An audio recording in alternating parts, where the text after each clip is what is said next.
convido a todos a ficarem de pé e vamos adorar com canto Ele exaltado.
A sua casa tem sido edificada, tem sido mantida, Senhor, com a contribuição de cada irmão. Muito obrigada, em nome de Jesus. Amém.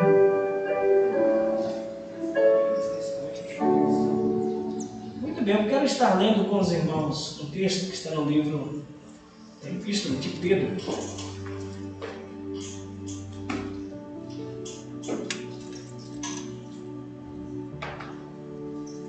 Capítulo 2.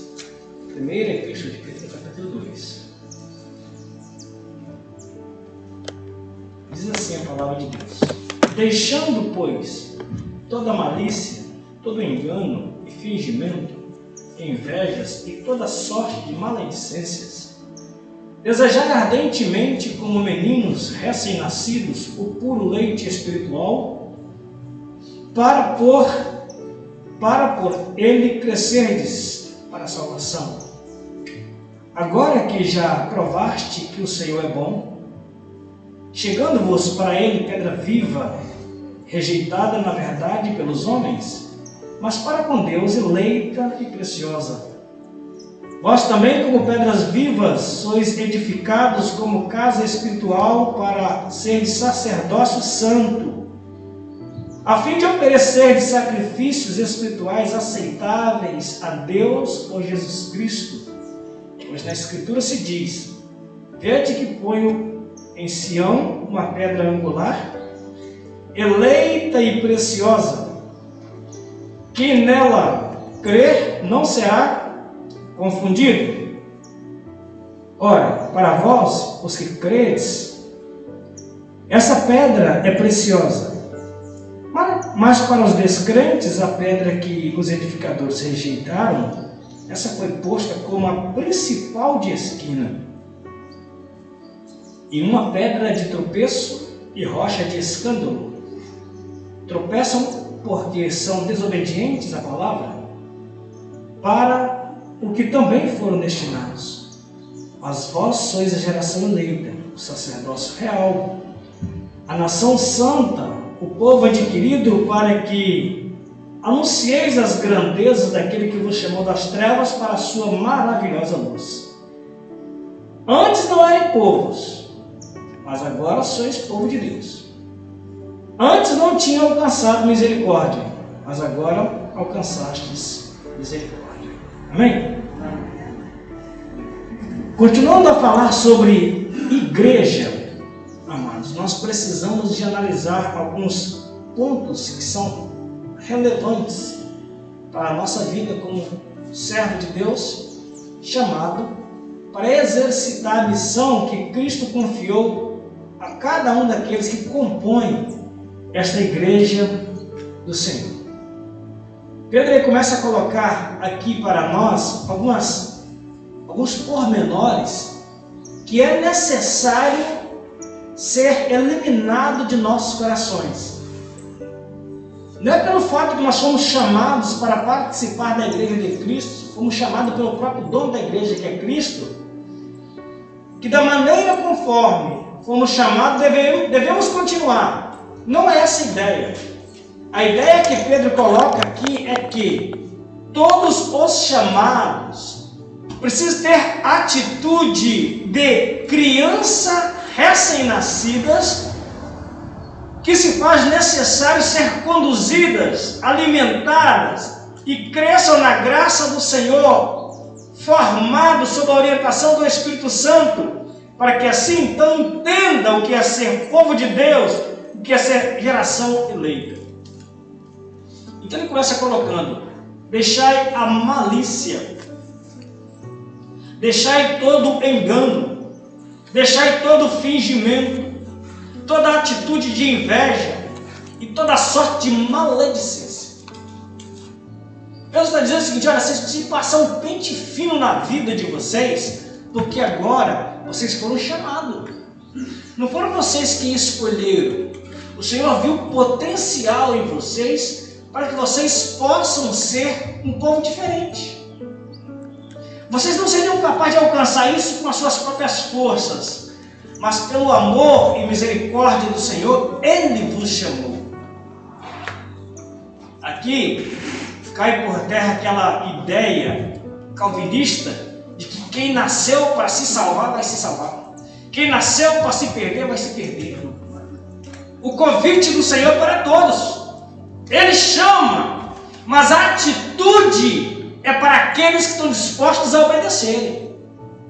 Atitude diferenciada do salvo. Amado, muitas pessoas talvez tenham a falsa sensação que pelo fato de estar inserido em uma igreja de Cristo, ele é salvo. O que leva a pessoa a confirmar esta salvação é a atitude, como diz aqui, daquele que é recém-nascido. Ele está pronto para se alimentar por alguém. Esse alguém é o próprio dono da igreja. Ele não proporciona ou coloca em nosso ser aquilo que é contrário à sua vontade, mas existe já impregnada em nosso ser uma semente, um vírus danoso, letal, que leva o homem para a perdição. E ele se revela através de atitudes que Pedro então diz: olha, eliminai-vos de dentro de vós toda malícia. O que é malícia? Existem pessoas que têm um sentimento malicioso de achar que tão somente eles devem se dar bem na vida, em tudo. Toda articulação para que possa encaminhar o bem para si e dificultar a vida do outro, ele acha viável aplicar no desempenho da sua existência. Paulo diz: irmãos, não atente cada um para o que propriamente é seu, mas para o que é do outro. Seja um agente abençoador, seja alguém que reflita o que o Senhor fez por você e através desta ministração de Deus, da graça em sua vida, coopere com outras pessoas, abençoe outras pessoas. Tira a malícia do coração. Tire do seu coração também todo engano. Somos chamados para sermos verdadeiros. Filipenses 4, e o verso 8, o apóstolo ele diz o seguinte: finalmente eu vou dar essa recomendação para vocês.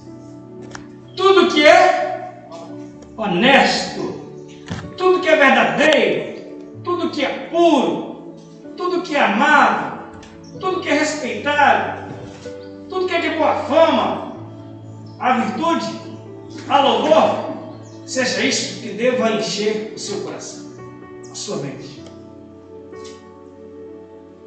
Quando Pedro ele diz que devemos então tomar essa atitude de povo de Deus, atitude de nação ou geração eleita, sacerdócio real, isso quer dizer que cada um que é chamado, cada um que põe-se na posição de alguém que é cuidado, pastoreado pelo Senhor, ele passa então a ser um ministro no reino de Deus, sacerdócio real. O Senhor não está interessado em chamar apenas pessoas para dar a salvação. Deus tem chamado pessoas para ser sacerdotes no reino, pessoas que possibilitam, que cooperem, que outro chegue-se a Deus. Essa era a função sacerdotal. O sacerdote ele representava o povo a Deus. Esta é a função de cada um que vai entendendo a vontade do Senhor, o pastoreio de Cristo em sua vida. Vai se eliminando em relação aos rudimentos do mundo, mas ao mesmo tempo vai chegando-se a Deus, assimilando a vontade daquele que é o sumo pastor, para que as suas vidas sejam um culto voluntário a Deus. Um culto voluntário a Deus. Não porque eu preciso prestar contas aos meus companheiros de denominação. Não porque eu preciso prestar contas àquele que é o meu líder em uma igreja constituída. É porque eu preciso prestar conta àquele que é o meu dono. Eu sou sacerdote de um reino espiritual. Mas a minha missão, enquanto aqui estiver, é representar muito bem aquele reino que o mundo não conhece. Mas eu sou o representante para fazê-lo conhecido entre os homens. Eu não sei qual tem sido a atitude de muitas pessoas. Apenas querer ter um título denominacional ou viver uma vida de sacerdócio real. Amado, nesse tempo em que nós estamos vivendo, a igreja ela precisa ter uma atitude muito mais relevante, de amor, de misericórdia, de cooperação. A atitude de povo de Deus deva olhar à sua volta e saber em que eu posso abençoar alguém. O que eu posso suprir as necessidades espirituais de alguém. É bem possível que muitas pessoas estão mais interessadas em cooperar de forma mundana. O que é cooperar de forma mundana? Outro dia, eu citei para algumas pessoas.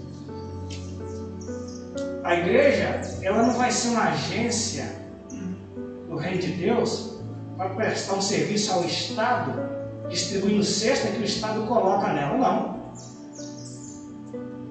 A igreja, ela vai abençoar as pessoas através daquilo que Deus já concedeu. Nós não podemos de maneira alguma ser uma agência do reino de Deus para isso, usado pelo mundo. Não. É dividindo aquilo que Deus deu. É assim que nós iremos honrar o nosso Senhor. Eu estarei disposto a compartilhar, abençoar daquilo que Deus já me deu.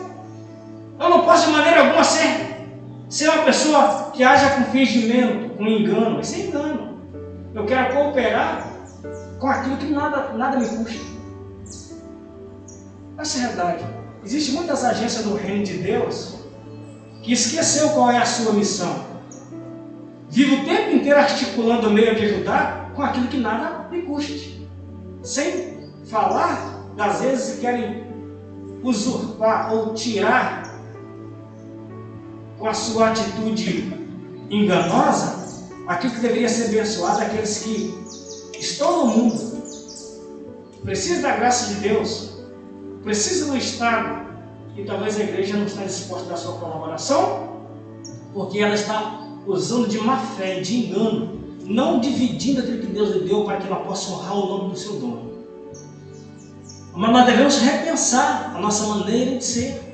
Deus tem nos abençoado muito, porque nós somos dele. E ele conta conosco para que esse sacerdócio real, nação santa, possa ser luz para as nações. Possa ser luz para as nações. Outro dia, o cidadão procurou o meio de usar a igreja para que a igreja pudesse distribuir cestas. Não, negativo. A igreja não vai fazer isso. A igreja não vai fazer. Se tivermos que ajudar, vamos ajudar sim. Nós doando. Nós mesmos deveríamos doar do que Deus nos concedeu. Nós não devemos ser usados. Talvez as pessoas estão mais interessadas com suas artimanhas,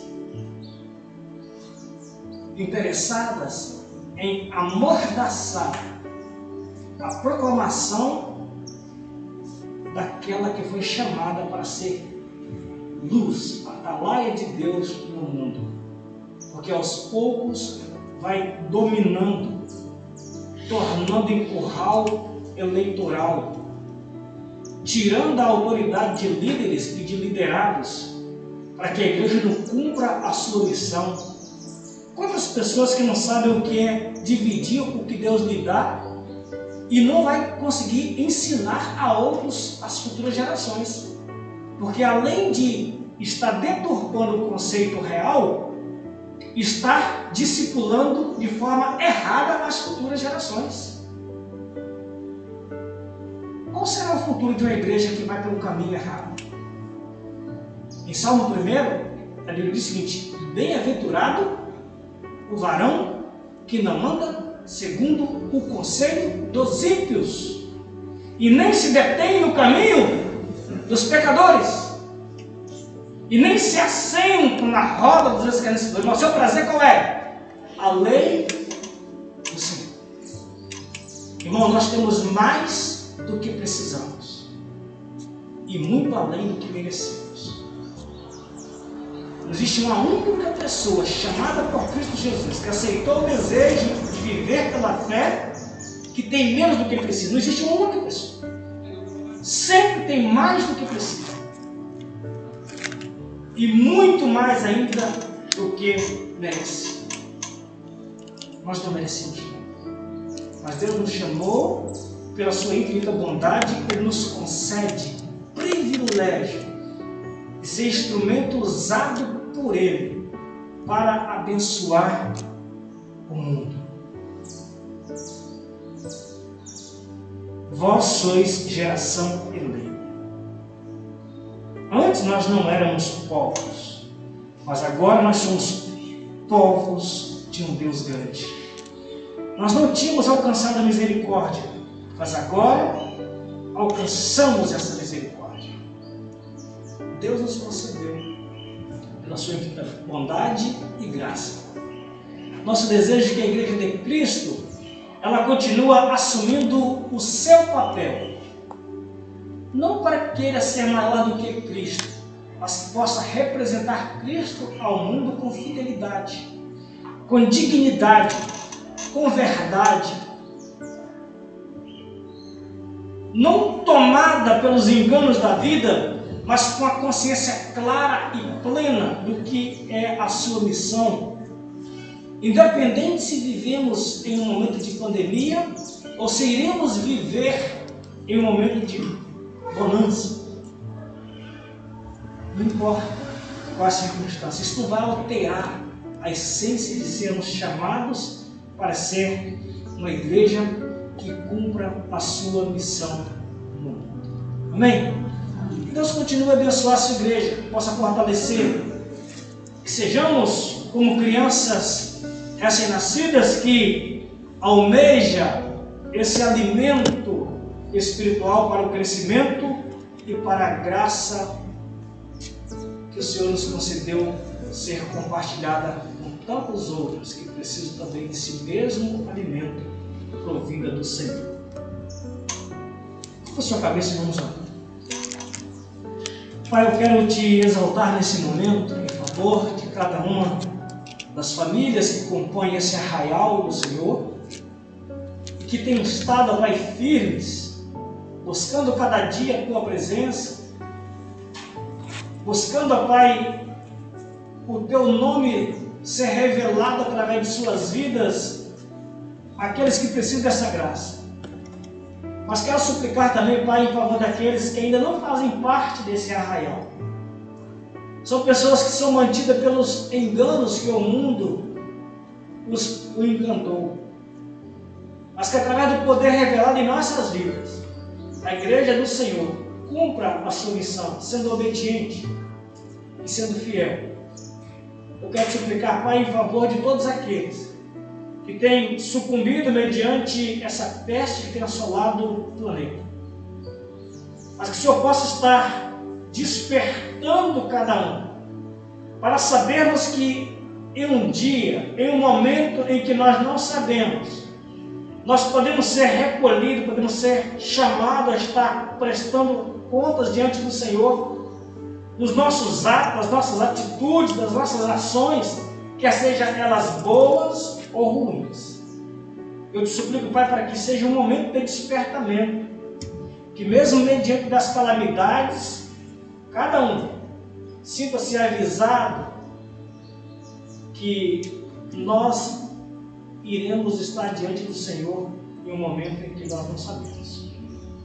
Desperta a tua igreja, aqueles que porventura estão afastados, dormindo, que eles possam acordar para a vida e assumir um compromisso com o Senhor antes que seja tarde demais. Usa poderosamente a sua igreja, sendo um luzeiro, um farol, onde que seja um referencial para todos aqueles que se encontram desorientados, sem rumo, mas que precisam agregar-se para que se sintam seguros na presença do Senhor, que é o nosso porto seguro. Eu te agradeço por tudo, por cada uma dessas vidas presentes, pelo socorro do Senhor que tem estado conosco todos os dias. É no nome precioso de Cristo Jesus te suplicamos, hoje e sempre. Amém. Assim que nós estamos encerrando o nosso encontro dessa manhã, estaremos aqui às 19 horas, lembrando todos os cuidados devidos e que possamos ter um pouquinho de paciência até que a nuvem negra passe. Amém?